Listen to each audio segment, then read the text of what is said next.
something? We can all handle different questions. Well, it's something I want to ask everyone. So it's a general question for everyone. When you come to these conventions and other similar events, how do you feel when you look back on your time on Power Rangers, and what does that mean to you? Power Rangers was film acting 101 for me, because I was theater trained, totally theater trained, and all my experience before had been in the theater. And film acting is a totally different thing, and I just want to call his name every time I can. Elon Rosenberg, who was the director of photography for Power Rangers, liked me and taught me how to act in front of the camera. He would put sandbags down so I could hit my mark. He would make sure that I looked on the right side. I mean, it was like going to college to learn how to do so. Power Rangers was great for that for me. It helped me further my career. For me personally, this is my first one. I've never been to any kind of other Comic-Cons or anything like that. So to be 100% honest with you, I enjoy it. I think it's wonderful. I appreciate all you guys coming out. And truthfully, I think I'm going to start trying to make it more often to a couple of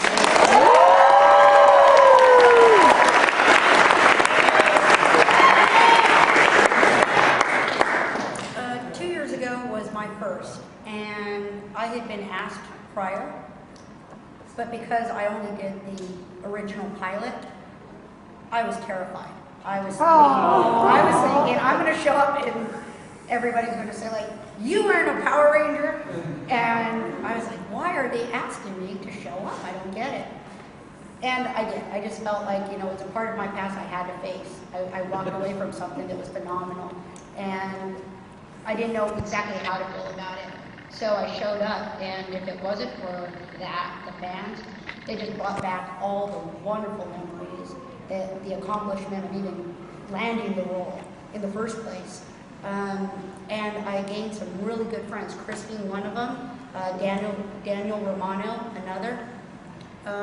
So for 2 years we've been keeping in touch with one another, and I can't even begin to appreciate the acceptance and the love. And I'm going to just keep coming back. It feels good. Yay!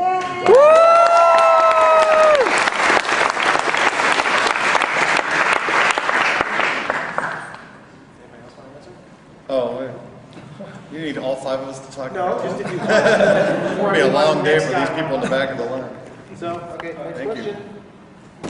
I just wanted to ask all of you, from what I remember from hearing the previous panels, it was a lot of shooting, you know, really fast. Give me a typical day in terms of line memorization on the set and how that was followed down. Somebody who had lots of lines. You got that at Open School. For me, it was because I was a lot of the time I was in the space station or the underwater station. It wasn't space station. I was in the station. Aquabase. Aquabase. Thank you. It's okay. It was really cool though. It was $1 million set. It was. I walked in and went, "This is awesome."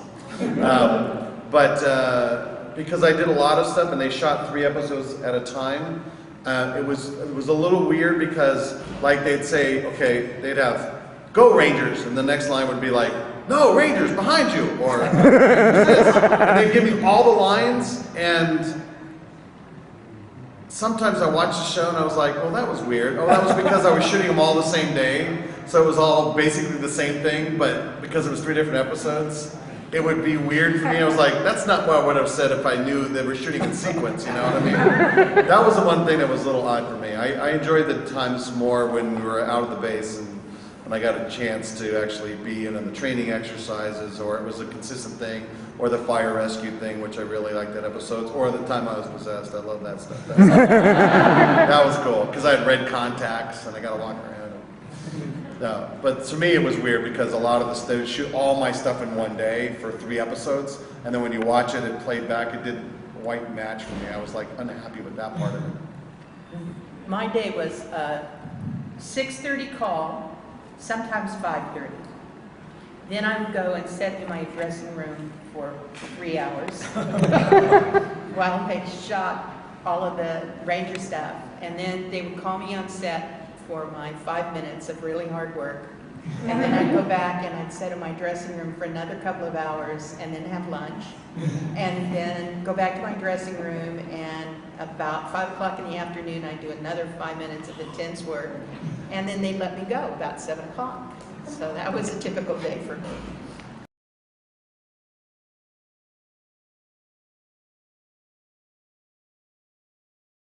Story or backstory behind it? Was it your choice or was it production that kind of?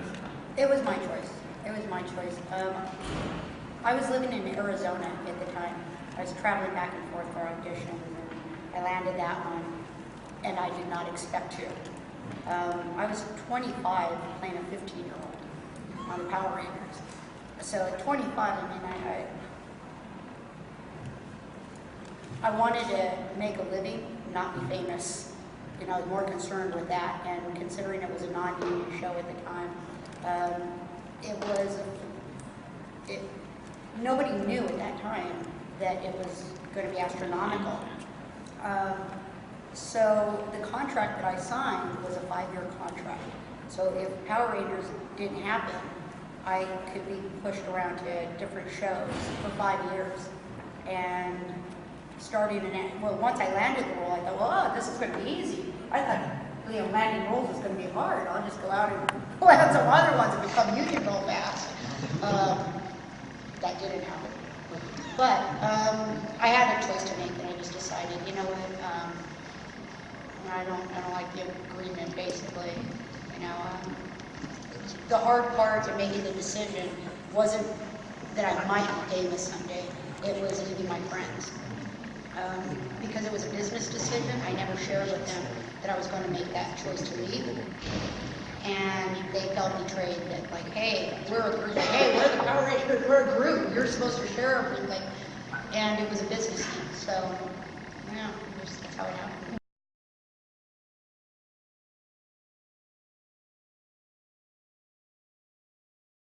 Be so big, because I can remember they were showing footage, the fighting footage from Japan, and I went in and I thought, oh my God, what did I get myself into? Yeah, exactly. And then the next thing we knew went to the top of the bullet. And I can remember back in the day walking into grocery stores and having little kids, and I was in hardly anything.